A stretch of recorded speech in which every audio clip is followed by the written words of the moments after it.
s'appelait Norin Rad. Son action a sauvé la vie de milliards de personnes. Il nous manquera.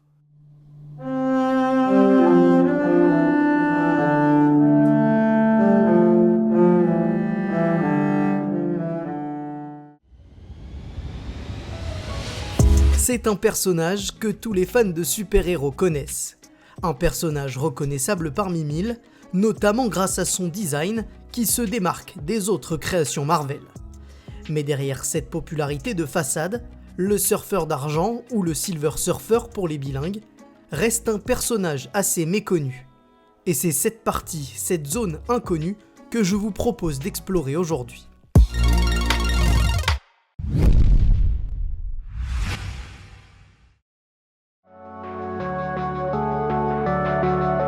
On connaît son lien avec les 4 Fantastiques ou encore Galactus, mais à part ça, que sait-on vraiment de cet homme devenu voyageur cosmique ? Derrière ce corps argenté, au-delà de sa planche iconique, se cache en réalité un destin tragique. Mais pour saisir parfaitement le personnage, il faut remonter le temps avant le Silver Surfer, remonter à l'époque de Norin Rad. Avant d'aller plus loin, je te demande 30 secondes de ton temps. Assez de temps pour soutenir mon travail en likant la vidéo et en t'abonnant l'ami.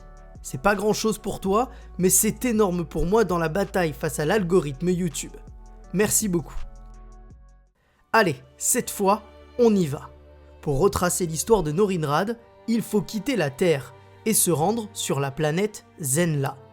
Un endroit idyllique, les guerres n'existent pas, les crimes, les maladies non plus. On rêverait tous de vivre dans un monde si parfait, mais Norin Rad, lui, est un aventurier et souhaite explorer l'immensité du cosmos et voyager vers l'inconnu. Il se lamente sur sa planète. Je ne peux supporter la vue de mes semblables occupés à poursuivre un plaisir sans fin. Nous n'avons plus rien à désirer.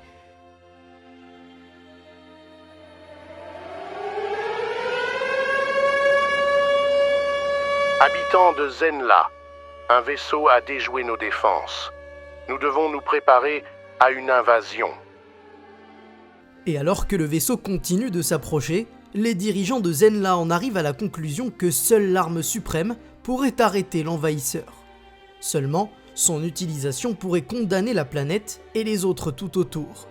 Malgré le risque, l'arme va être utilisée, Zenn-La survivre, mais pas les planètes aux alentours. Et tout ce massacre est finalement inutile puisque le vaisseau inconnu continue d'avancer. Dans la panique, seul Norin Rad va garder espoir. Il cherche des alliés pour le rejoindre, mais ne trouve personne. Seul un scientifique accepte de l'aider à construire un vaisseau pour aller à la rencontre de l'inconnu. Et alors qu'il s'approche, il est attiré vers l'envahisseur, qui n'est autre que Galactus, qui est venu pour dévorer Zenn-La. Les trésors de Zenn-La ne m'intéressent pas. J'ai besoin de son énergie pour survivre. Norin Rad tente alors de le raisonner, en lui disant que d'autres planètes sans habitants existent et qu'il doit épargner la sienne. Mais Galactus n'a pas le temps de chercher, c'est celle-ci qu'il veut, et maintenant, sauf s'il trouve quelqu'un pour lui trouver son repas. Je serai ce héros. Laisse-moi explorer l'univers et le cosmos pour toi, mais épargne mon peuple.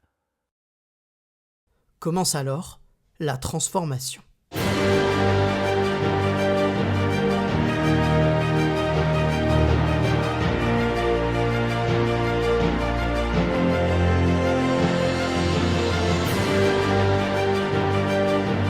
Norin Rad n'est plus, place désormais au surfeur d'argent.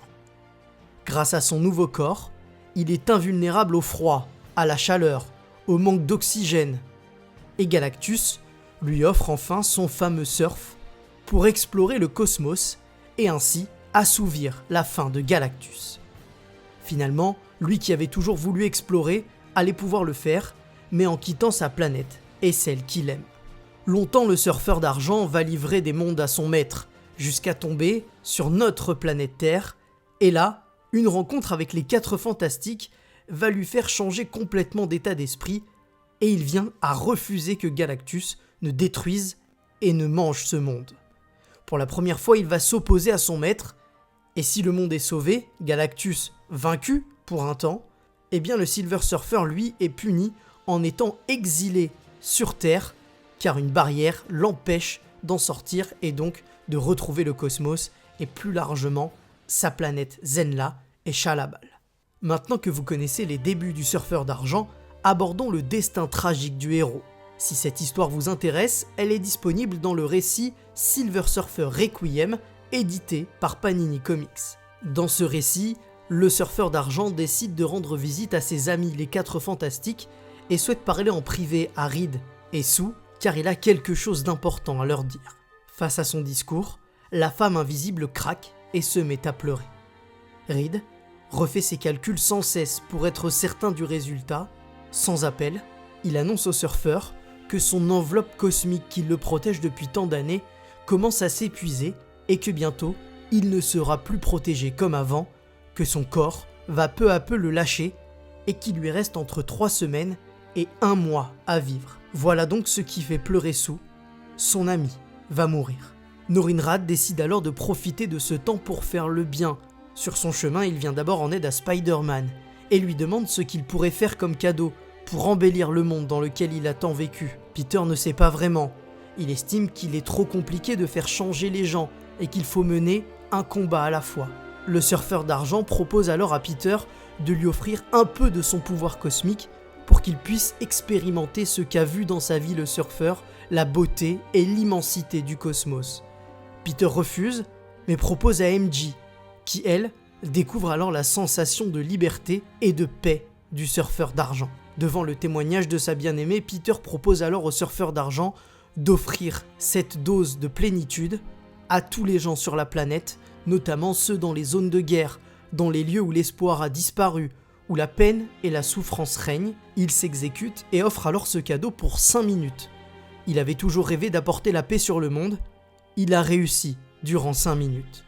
En signe de gratitude, Peter se démasque et laisse le Silver Surfer partir. La prochaine étape de son périple l'emmène au milieu d'une guerre entre 2 camps, une guerre insolvable car les 2 armées se valent.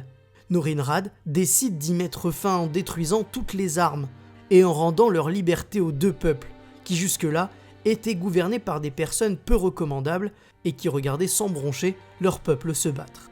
La guerre sacrée a laissé place à la paix sacrée. En hommage, une statue a été construite pour le surfeur. Mais alors que le temps presse et que la fin inévitable approche, le surfeur retourne sur Zenla, sa planète d'origine, et retrouve Shalabal. Il lui demande de vivre pour lui, alors que son apparence se détériore peu à peu. Tout son peuple se rassemble pour le remercier d'avoir, il y a tant d'années, accepté d'être le héros de Galactus et de les avoir sauvés par la même occasion. Lui, le solitaire, se retrouve alors entouré et remercié par son peuple. Mais alors que tout Zenla est en communion, l'histoire se répète, Galactus est de retour. Le sacrifice du surfeur d'argent n'aurait donc que repoussé le retour de Galactus, venu finalement engloutir Zenla. Finalement, il n'en est rien, Galactus est venu pour aider Norinrad une dernière fois, tenter de le sauver. Mais Norinrad n'a qu'une requête, laisser prospérer Zenla et faire promettre à Galactus de ne jamais la toucher. Galactus accepte et promet même de protéger la planète. C'est enfin l'heure, le surfeur va quitter ce monde, mais pour qu'il ne soit jamais oublié, Galactus, à la demande de Shalabal, va le transformer en étoile. Une étoile qui illuminera le ciel sombre de Zenla comme une lumière pour les guider, une lumière représentant l'espoir, l'amour. Une lumière non pas pour rappeler les exploits du surfeur d'argent, mais pour rappeler ce qu'il a apporté au monde entier, l'espoir d'un monde meilleur. En devenant cette étoile, Norinrad permet donc à tout un chacun, lorsqu'il est en proie au doute, lorsqu'il est triste, lorsqu'il n'a plus aucun espoir, de lever les yeux vers le ciel et de voir cette boussole, ce guide, cette lumière. Il s'appelait Norinrad. Son action a sauvé la vie de milliards de personnes. Il nous manquera.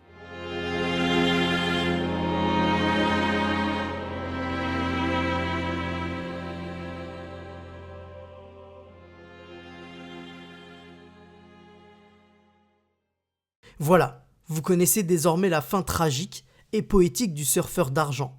Évidemment, entre ses débuts et sa fin, il y aurait beaucoup à dire, mais je voulais vraiment m'attarder sur ces derniers jours que je trouve extrêmement poétiques et tragique à la fois.